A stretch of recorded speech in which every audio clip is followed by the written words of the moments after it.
All right, thank you so much. We will resume the proceedings of this conference. But before we start off, I would like to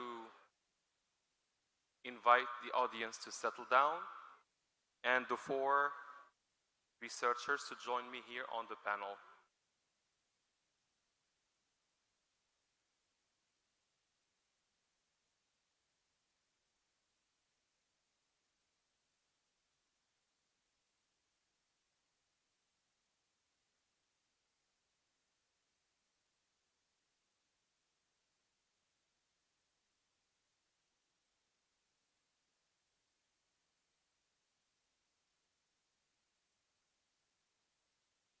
محمدي، سي محمدي، نوح العلوي.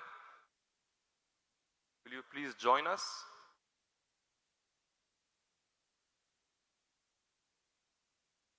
خاصنا واحد طالب مازال ما التحقش. محمدي. نوح. So without further ado,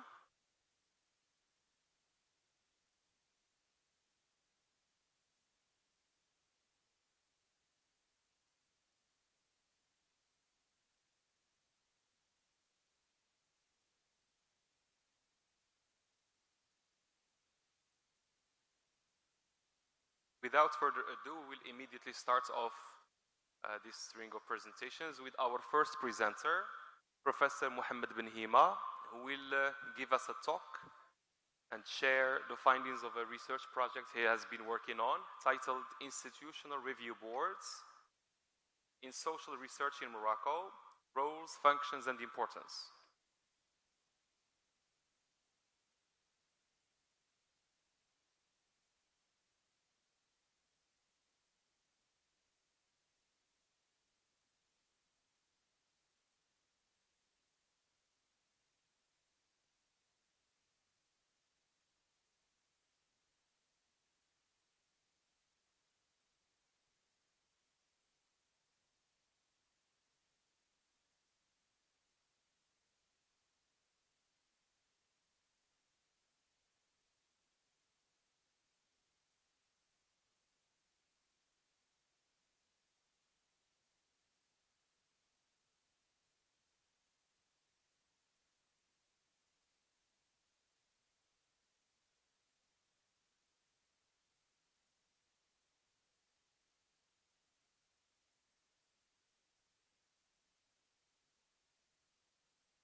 Let me check.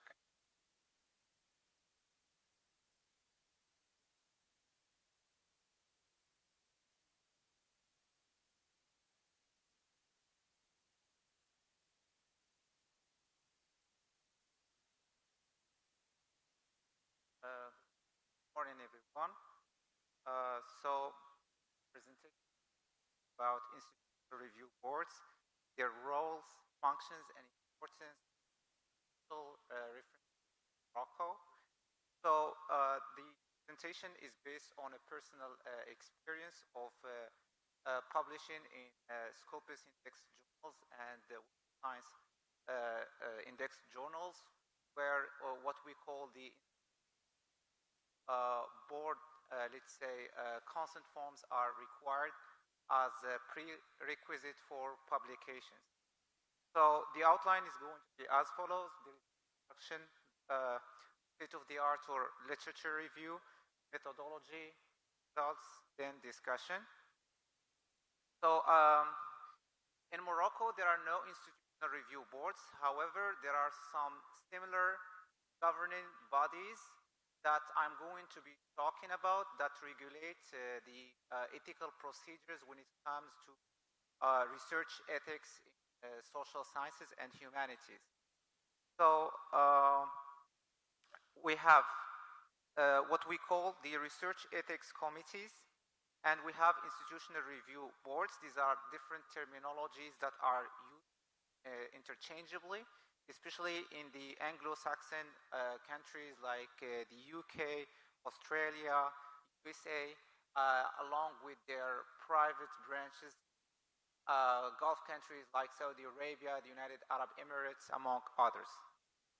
So in Morocco, we have some governing bodies that regulate what we call biomedical research, and there are some other laws that regulate research in general, but institutional review boards as such, they are not existing. So for the study objectives, first we analyze the IRB roles in Morocco, or at least look at similar bodies that can play the roles of institutional review boards. There is another law in Morocco that most PhD students should be aware of, especially in the methodology section, which is law number 0908.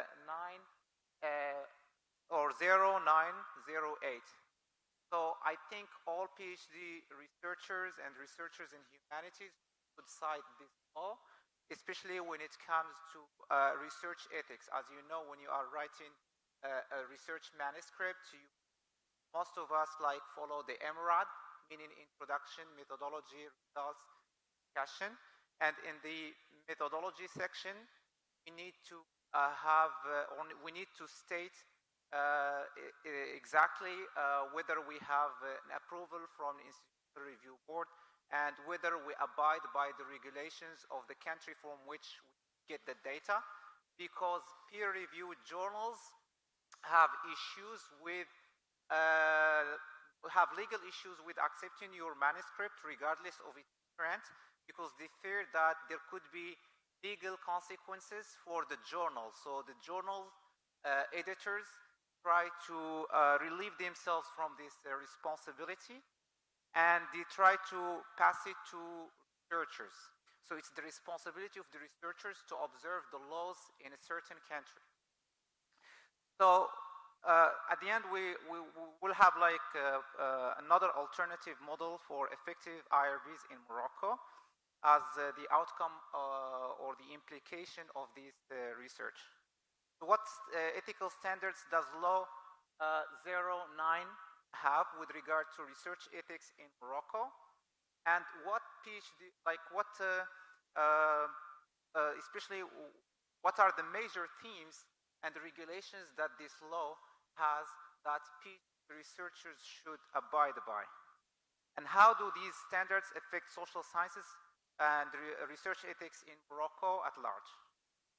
So the research methodology, I followed what we call document and policy analysis, which we have a qualitative research approach that is based on the interpretivism, meaning that reality can be interpreted based on experiences and facts and not numbers alone. That's why I took the law number 0908, which is provided by the National Committee of Protecting Data and the Moroccan National Institute for Scientific and Technical Research that recommends it as well. So I took the law in French because laws are published in the official gazette in two languages, namely French and Arabic. So similar to English, I took the corpus in French so that I can run qualitative thematic analysis on Atlas TI, which is the software used to analyze qualitative data, and to draw some themes and generate concept clouds. So the framework used is Brown and Clark 2006-2021 on thematic analysis and reflexive thematic analysis. So this is the overview of Law 0908. So it protects personal data and privacy, meaning that you cannot take the data of others without their consent. You need to inform them beforehand. And if you fail to observe this law, the others could sue you according to the Moroccan Penal Code. So there are provisions in the Moroccan Penal Code that can allow others to sue you if you do not respect their privacy, meaning like if you take pictures of people without their consents, there is a law that if they sue you, you could go to jail, not prison, because jail is different from prison anyways. So that's why it is very important to abide by these provisions when it comes to data collection. This law, in fact, has been inspired by the data protection governing bodies in Europe, and most of the principles were probably adopted there from that law. And this law, there is a national official body in Morocco that tries to enforce this law, which is called the CNDP, which is the National Commission for Data Protection. Okay? So after running initial qualitative data analysis using Atlas TI, these are the main words that have been observed. So the bolder they are, the more frequent the word is mentioned. So the first word is like data. I'm trying to translate from French. Then treatment, and like data processing, so to speak. So mostly there are like penalties that could arise if provisions are not enforced. So for the themes, we have major themes, which are 9 themes, and these themes in fact were taken from the sections of the law per se. So we have data protection principles, the first theme. The second theme is about consent and transparency, meaning that suppose I want to take pictures of you, I need to ask you first whether you consent or not. Say yes, you need to know the reason behind my data collection, and you need to know if there are some associated risks and benefits that could result from you participating in my research, for instance. Plus, I need to inform you, as mandated by the law, that your participation is voluntary and there will be no consequences for you to or not to participate in this research, and you could withdraw at any time from the study without any consequences.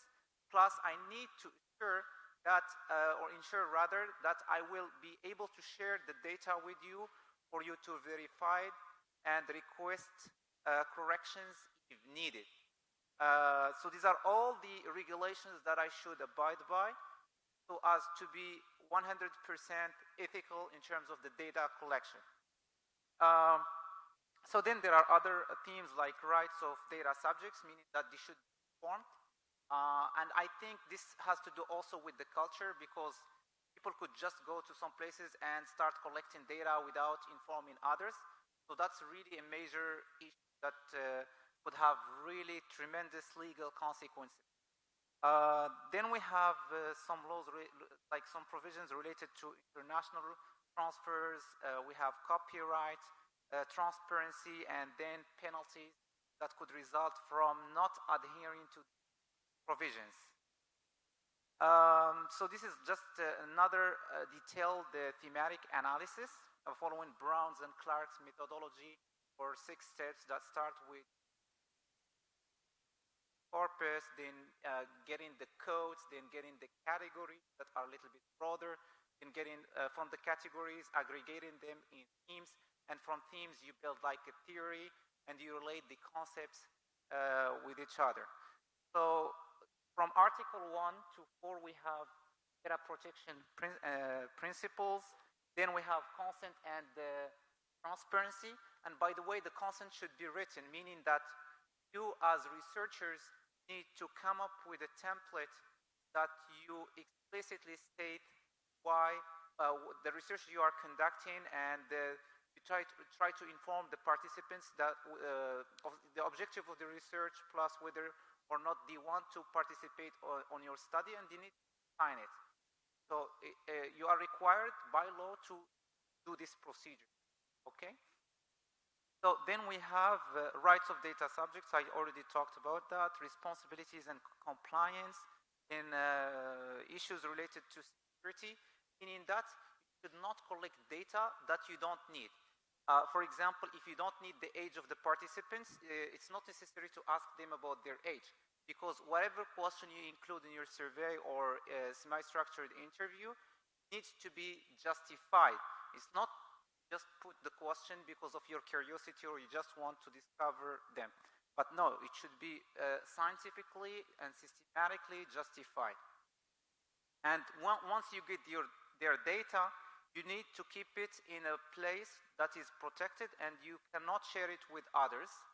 And you should remove their names. Let's say if you are interviewing participants called, for example, Ahmed from the Ministry of Higher Education, you should not say, Ahmed Belmekki told me that the Ministry of Education still suffers from issues, but you could say, for example, you give a pseudonym that will mask the identity of the participant. You cannot put the names of the people in your data. So these are, I think, the major provisions that could be related to you as researchers and practitioners. So let's move.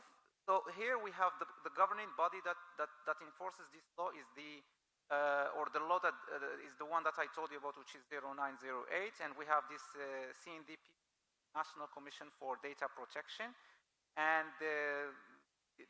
this commission, by the way, is well funded, and they have a lot of grants, and they call, like sometimes they put call for applications to encourage people who have initiatives to participate in data protection, because as you know, the data of this century is what we call the oil of the century.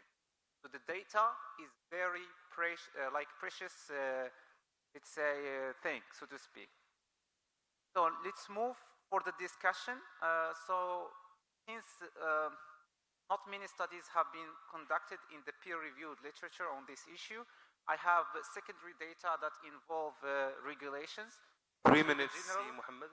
Yeah, I'm almost there. So like the General Data Protection Regulation in the European Union, so this aligns with those provisions. Then we have, there are no standardized IRBs for social sciences.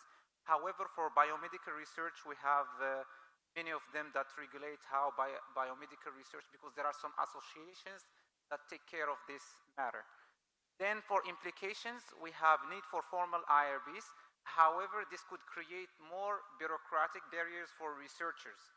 So here in Morocco, it is still very flexible to collect data without going through a lot of bureaucratic procedures. And IRBs ensure like data protection compliance, and they boost also research credibility and publication chances, especially high impact factor journals. For challenges, we said like there are like bureaucratic barriers. Sometimes there are institutional resources, because universities could just mobilize those resources in other very important matters, like dealing with students' affairs or other vital resources. Then this could, if there are like IRBs, this could result in more delays for research approval. So it's like double-edged sword. For recommendations, at least there should be like a central research ethics database that can be created by the competent authorities. Then there should be like standardized IRB procedures and training with regard to the CNDP principles. Future research could target Moroccan researchers, and to what extent they adhere to the CNDP procedures and their experience with that governing body, to compare IRB practices in the MENA region, and to study IRB impact on research output. As a conclusion, I would say that there are no institutional review boards. However, there are similar governing bodies in Moroccan higher education, especially a reference to social sciences and humanities. And I would recommend every researcher to cite law 0908 in the research ethics in the section of the methodology. I think this is the major conclusion, and these are some of the references I have followed. And this is an example of an IRB application that contains informed consent, requires data collection forms, risks and benefits, confidentiality, etc. And finally, thank you so much for your attention. Thank you, Muhammad, for your insightful presentation. Really illuminating in the sense that walked us through also demonstrated the importance of it, maintaining ethical standards in the field of social research particularly. Now we'll move on to our second speaker, Kamal Bouaziz from Ibn Tufayl University. So his talk titled Research Ethics in Academia, a qualitative study of Moroccan doctoral students' perspectives on research ethics. The floor is yours, Kamal.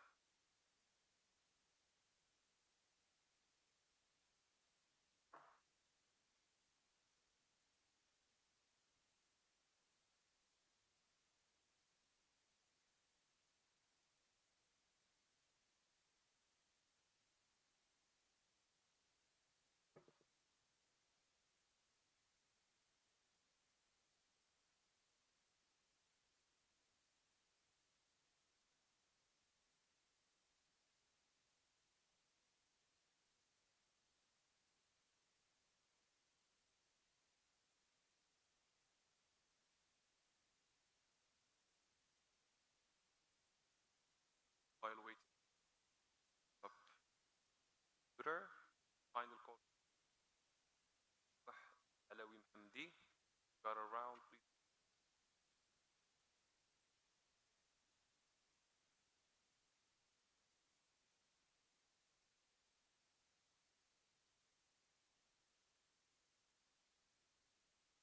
There is some technical problem. Thank you for your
hello everyone.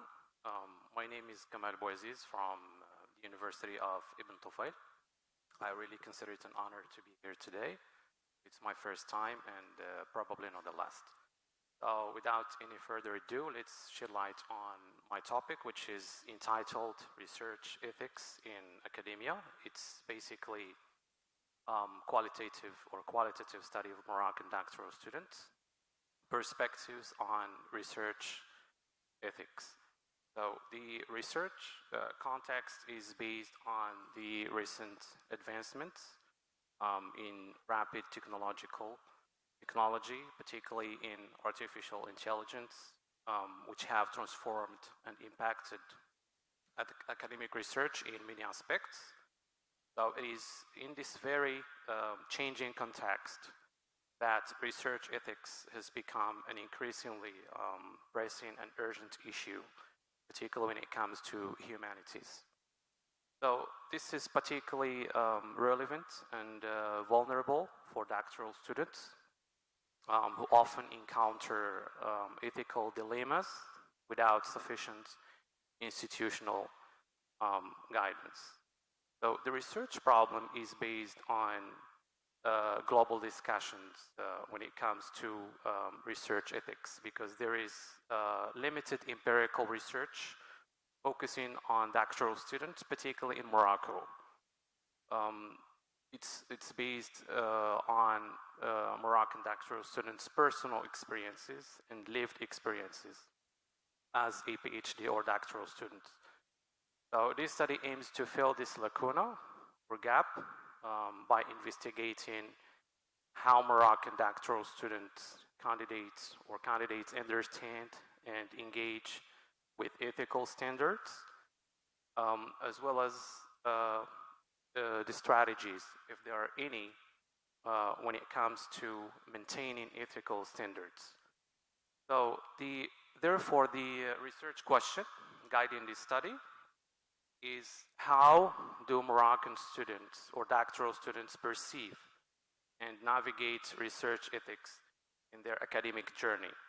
So the main objective is to examine the perceptions of doctoral students regarding research ethics, and more importantly, identify the challenges they face. It also aims to highlight institutional, supervisory, and technological factors influencing ethical decision making, and in the meantime provide actionable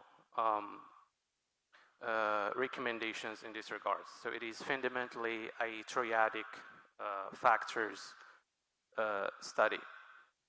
So one of the existing literature emphasizes that the crucial role of institutional culture in shaping ethical behavior. Ethical review boards, as my colleague mentioned earlier, are often perceived as bureaucratic and focused more on compliance rather than guidance. So in Morocco, formal ethics training remains underdeveloped, which complicates students' ethical decision making. Moving to the next slide, the relationship between supervision and peer influence. So supervisors significantly influence the relationship between the supervisor and the supervisee. So their guidance varies according to Moroccan institutions.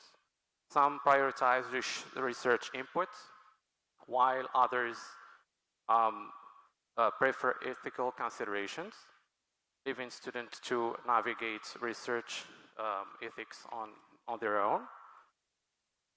So there are also common challenges that Moroccan students encounter in their doctoral research studies related to informed consent, plagiarism, and data integrity. So there is also a very significant factor which is related to the pressure to publish and lack of structured training and workshops, which increase the risk of ethical violations.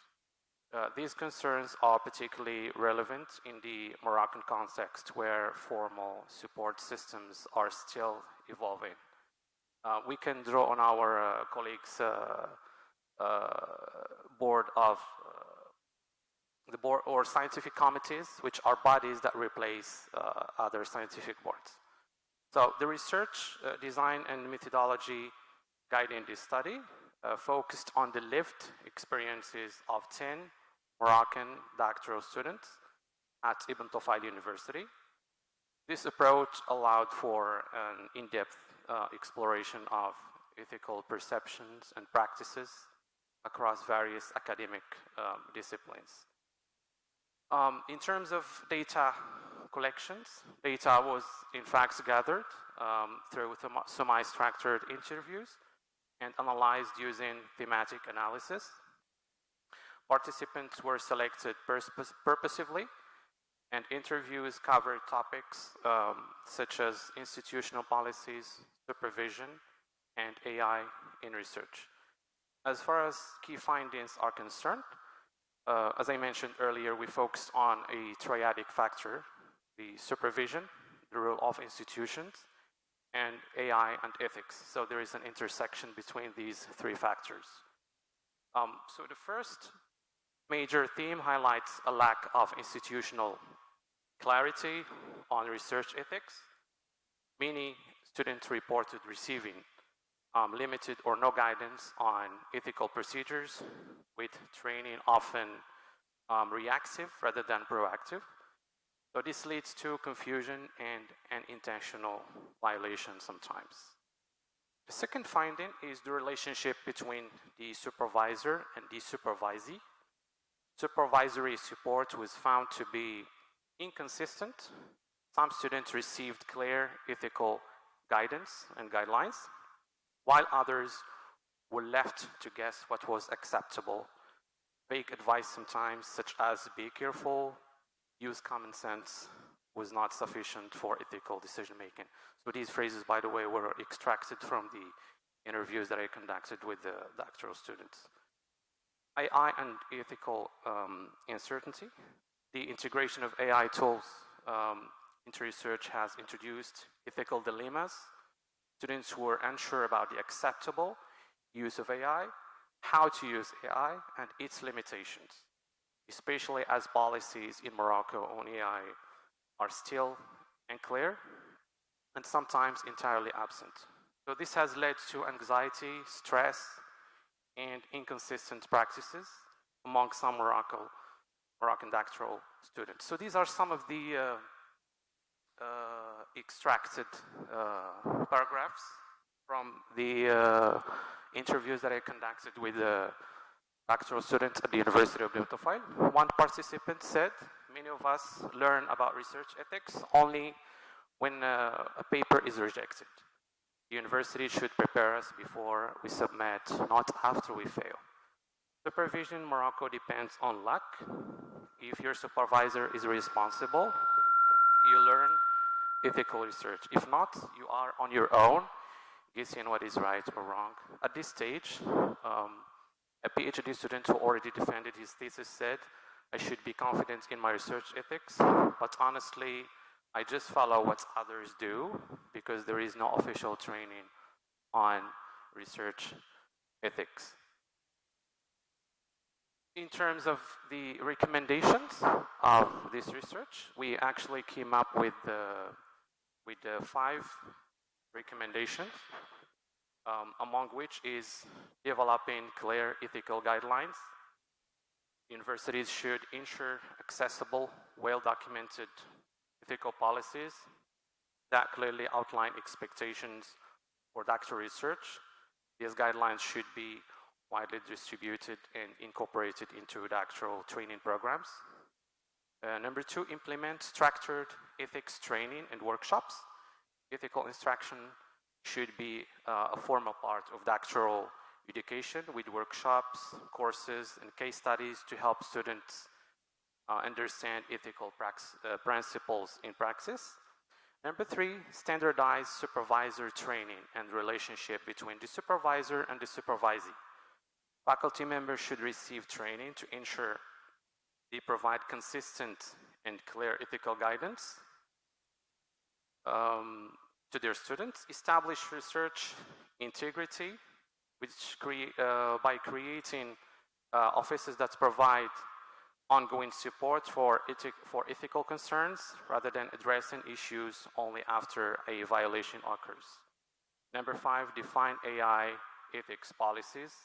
Clear guidelines should be developed on the use of AI in research with explicit instructions on how AI generated content should be handled and cited. So the discussion highlights the challenges Moroccan doctoral students face in ethical research due to unclear policies, inconsistent supervision, and uncertain role of AI.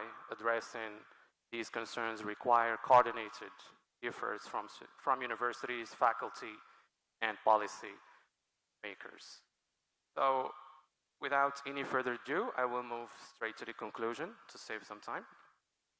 So Moroccan doctoral students face several ethical challenges due to unclear guidelines, inconsistent supervision, and evolving role of AI. So addressing these issues require a multi-level response involving policy reform, supervision training, and student support. And thank you very much. So these are some of the references which have been used in the research study. Thank you, Kamal. In presentation again, I expect you to expect quite a few questions about the content of your presentation. Straight ahead, move on to our last speaker, Omar Idmoulid, comes to us from Ibn Zor University, Faculty of Arts, right? Letters and Human Sciences. What is your, Omar? And his presentation, yeah. Sure. It's all right, as you wish. So his presentation is titled Navigating Ethical Challenges in Autobiographical Research, Integrity, Methodology, and the Construction of Self and Memory.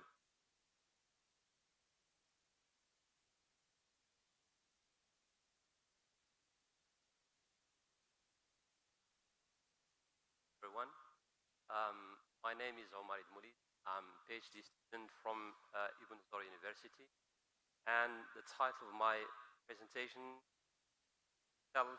Navigating Challenges in Autobiographical Research, Integrity, Methodology, and the Construction of Self and Memory. Before I proceed, I'd like to thank the university, the dean, the professors, the organizing committee for their effort to make this conference fruitful and well done. So thank you very much. The title, like I said, the title of my thesis is Self and Memory, Representation, Self and Memory in Moroccan Contemporary Autobiographical Writing. And I choose to work on 4 autobiographies, 2 written by women. One is by Fatna al-Bouay, Talk of Darkness, Hadith al-Atama, and the other is written by Malika of Khair, L'étrangère, translated into English as Freedom, the story of my second life. 2 are written by a man, one by Abdul Latif al-Abi, The Bottom of the Jar, and the second is written by Ali Umlil, Maraya al-Dhakira. So, my research is actually grounded in 2 fields. One is literature and the other is memory studies. So I choose to begin my research with examining the interlinks between literature, narration, and memory. Drawing from Paul Ricoeur's theory of time and narrative, memory, forgetting, and history, Astrid Erl's culture and memory, and Robin Fivuche autobiographical memory. Concerning the local contribution to the very construction of autobiography, I also draw on Muhammad Dahi's book, السارد وتوأم الروح, عبد اللطيف الوراري الأوتوبيوغرافيا, النوع والكتابة, وعبد القادر الشاوي الكتابة والوجود. The main question of my research is actually the construction of self and memory, whether it is individual or collective, personal or political, social cognizant or social. So my question is premised on this dialectic, intricate relationship between these two entities. And to address that question, I take you from Halbush concept of collective memory and Fivish Rubin's question of autobiographical memory. Right. So within that, this ambit, autobiographical research brings notions of self and memory to the center of academic investigation. Such type of research delves deep into how memory and identity are premised on the intricate links between the individual and the collective, the cognizant and the social, the personal and the political. So researchers who engage with such questions of the autobiographization of self and memory are tasked to tackle the ethical questions that shape the process and the outcome of their work. Certainly, these questions, that is, say, the very representation of self and memory in autobiographical writings or life writings, go beyond the question of methodology, which I actually, the methodology that I adopted to examine these two entities is an eclectic methodology. It draws on different approaches, including memory studies, literature, psychology, and life writing. It argues that ethical integrity is essential for a credible, meaningful scholarship. In a sense, the construction of self through narrative can found the ethical terrain. It then follows that researchers are not merely prompted to interpret texts, but they are engaged with lives of the subject they examine.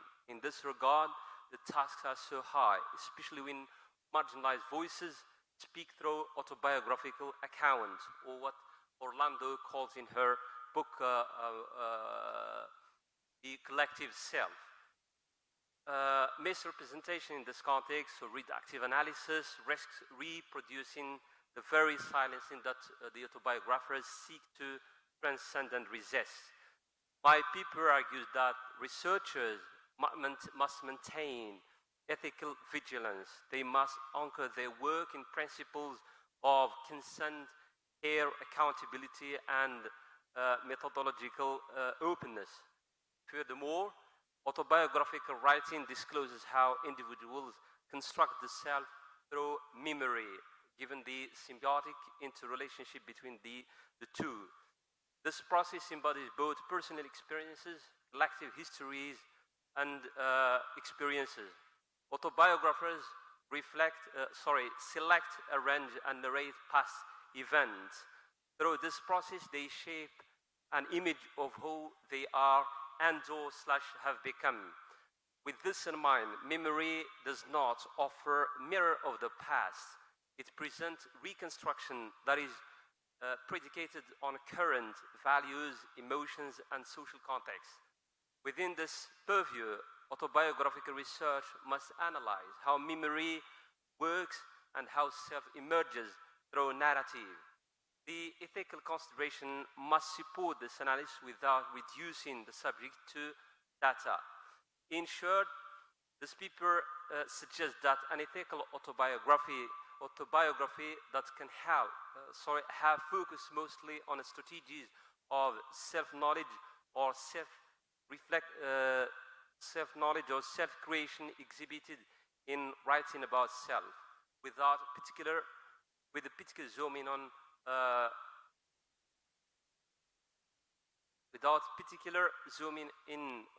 on Western modes of self-representation. To attend to this, this paper draws on experiences, histories, and memories of the examined autobiography, as well as a wide range of the previous theoretical works. Now, concerning the ethical foundation of autobiographical research, the study of self narratives inevitably involves questions of truth, representation, and responsibility. Autobiographical research blurs the lines between subject and object. That is to say, the autobiographer is both the subject and the object of his research, like in anthropology, when the anthropologist is both the observer and the observed. So the links or the relationship between the two is complex and dynamic, because the anthropologist in this case is not the one who produces knowledge, but also the informant is actually involved, engaging in the process of the very production of what it means to narrate the self, to remember, and to write the self. At one level, the researcher brings interpretation. At another level, the narrator brings experience. Both positions are situated, and here the question of subjectivity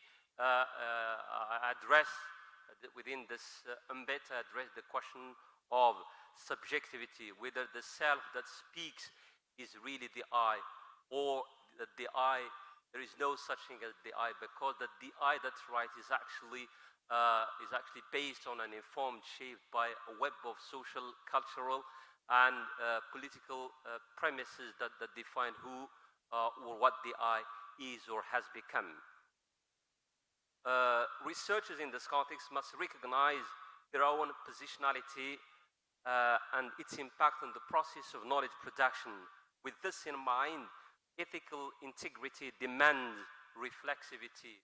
It is to say that, for instance, let's take the autobiography of Abdulatif al-La'bi.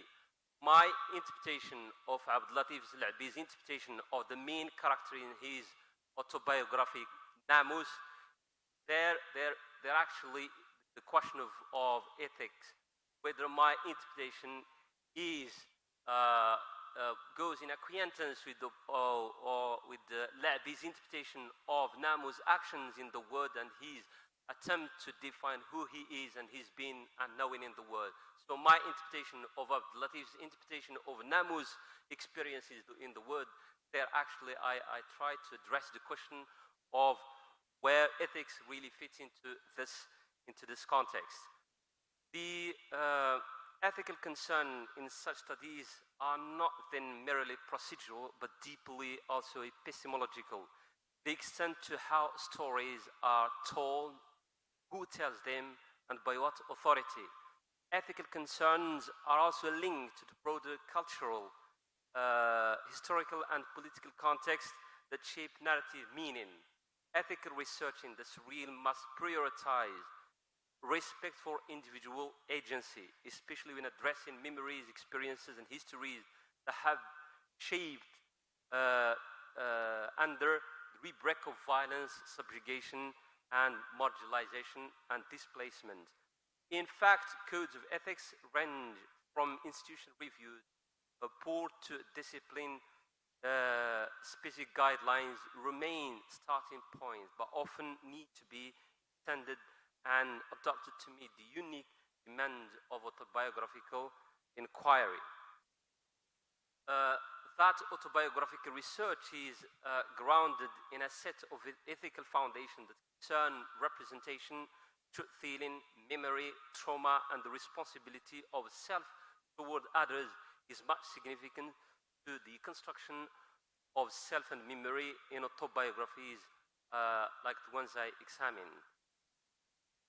So I give some examples from Fatma al-Bouais' Talk of Darkness. In Fatma al-Bouais' narrative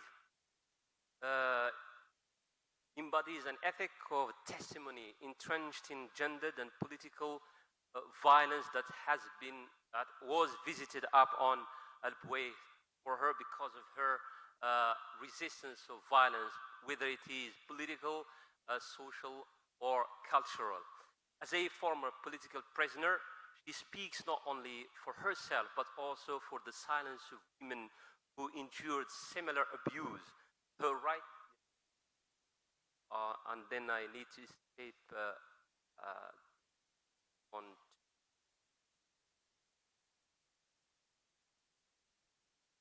conclusion toward an ethics of responsiveness. Autobiographical research rests on a fragile yet profound interlocution between narrative, intersection and interlocution between narrative, memory, and self.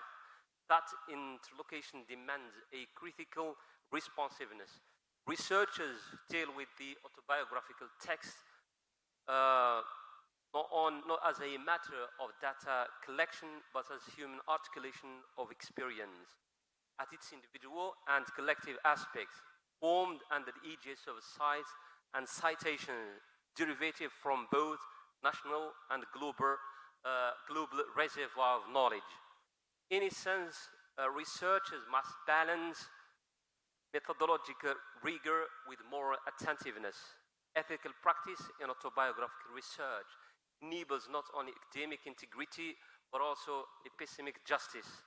It ensures that personal narratives, especially from marginalized contexts, find respectful and critical reception. When researchers integrate ethics into methodology, they produce work that not only interprets, but also affirms who we, quote, are and have become. Thank you very much. Thank you so much, Sir Omar.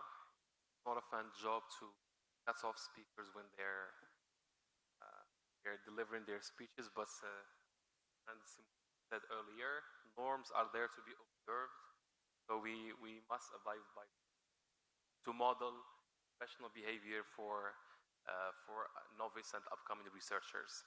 All right, so now before we move on to our second plenary session, will be moderated by Professor Jamal Zwain.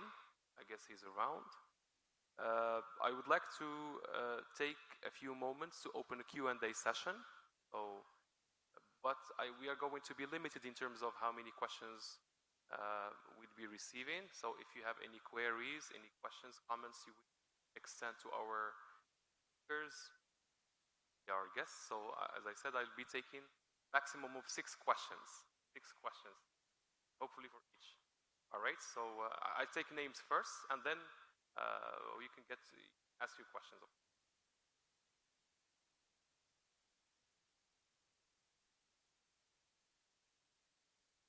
Hassan?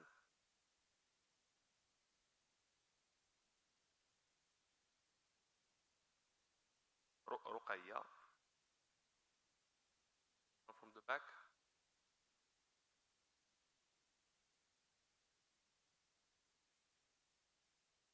All right, so we can start with this first round of questions, and then if anyone, I don't know, maybe during the discussion, students might have questions or queries they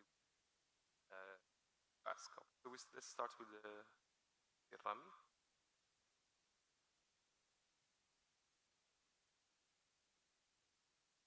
As you wish.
Peut conserver infiniment.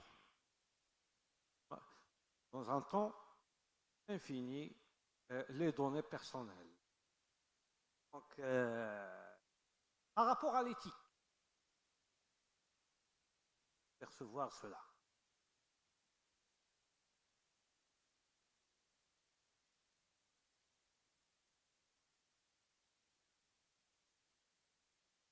Assalamu alaikum. So much for academic. My question is Bnehimة. Recommended that one of his researchers training about how to be able to understand your about know and how to conduct research with people. You know, in our culture, people love talk, giving food. My question is, I have two questions. First one is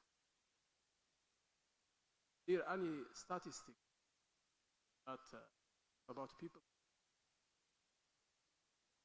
factories without permission are punished in law? Question. I hope it's related to research. Need to also some trainings. How can we give them? How can teach them know that and to protect themselves in giving? Then, on to Aya.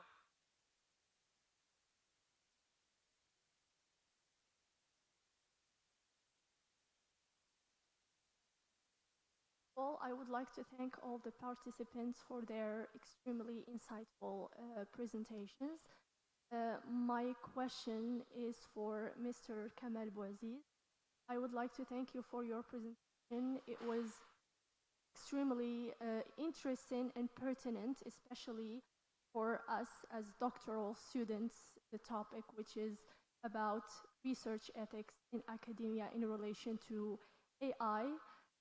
You have raised different and interesting issues regarding the ambiguous and the blurry state of research ethics in AI, and you have interviewed doctoral students. It was interesting to have a view on their perspectives and opinions.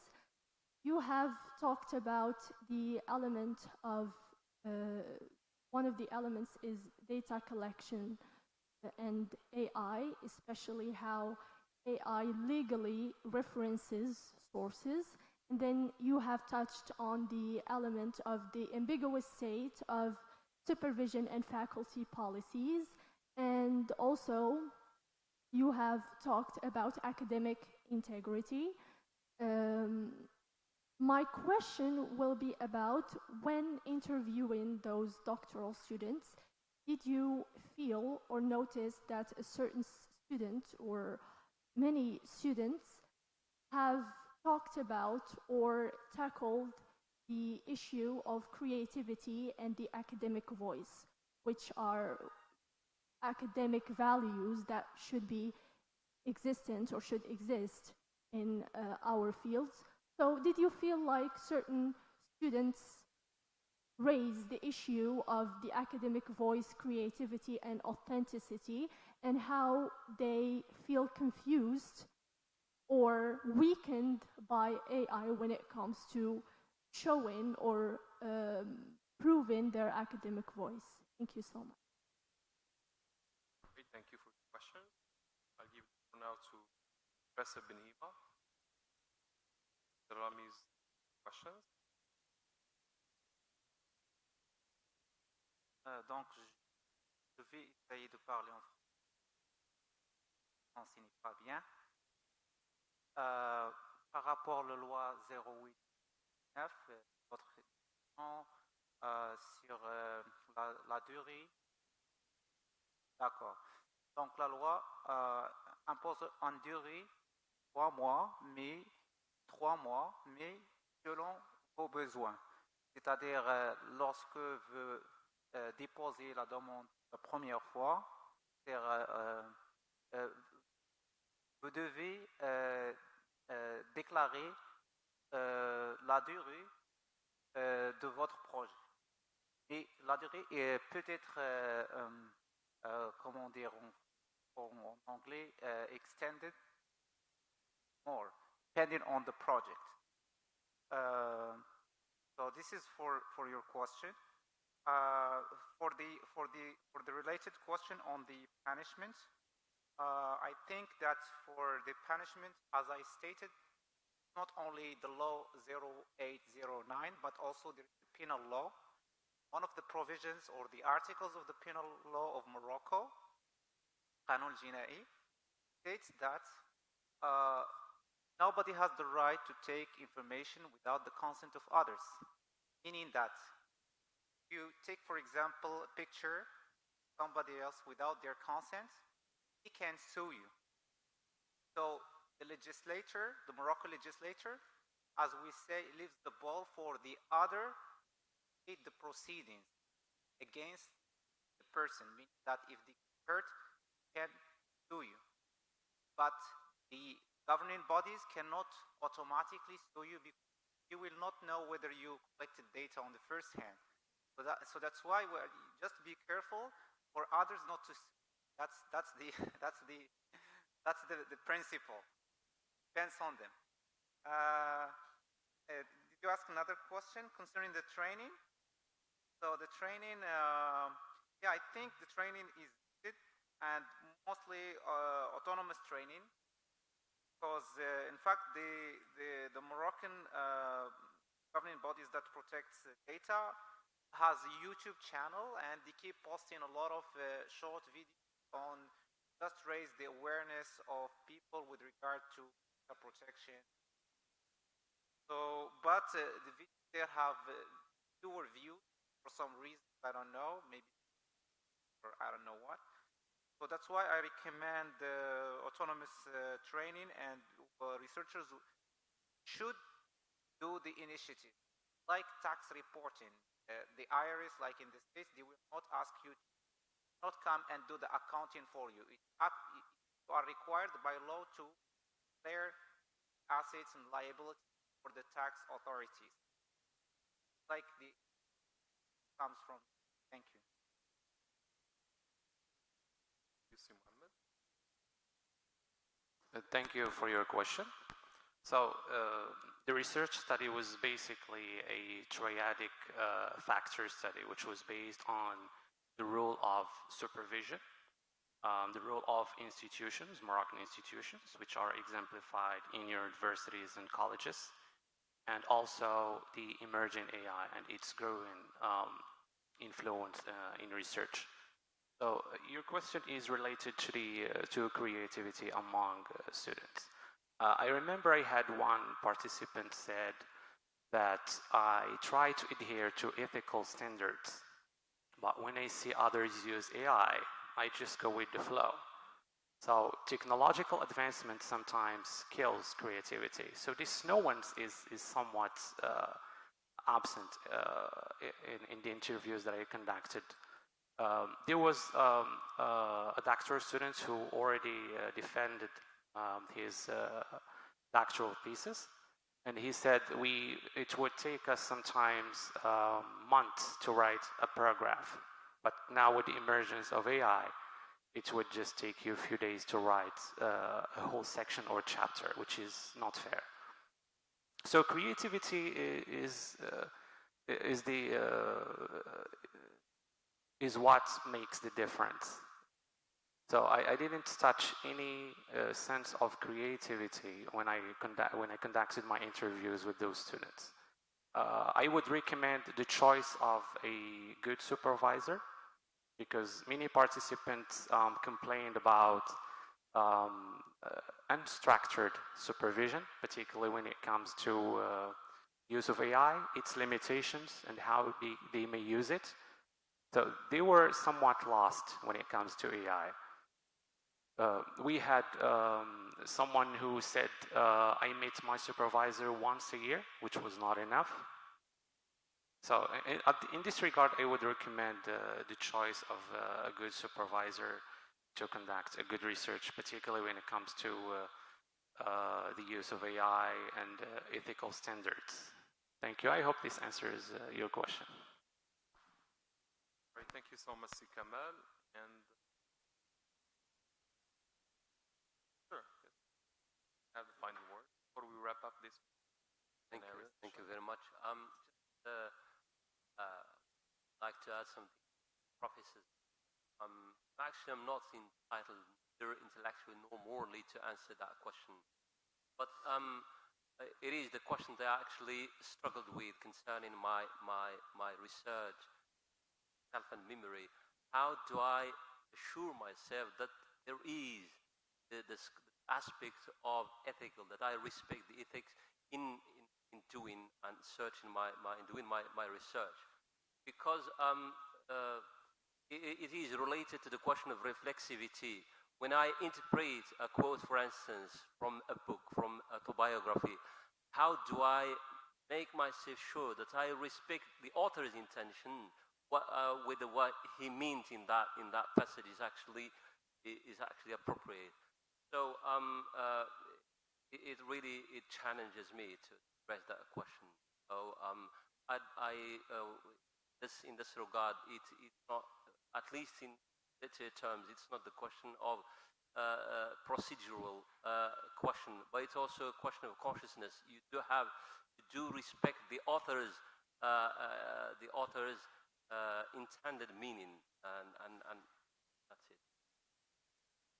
Thank you, Sir Omar. And with this, we come to the conclusion of this first plenary. And I thank you all for paying attention. Here's for the great presentations. And with this, I invite Professor Zwain, second plenary. Right. Thank you so much.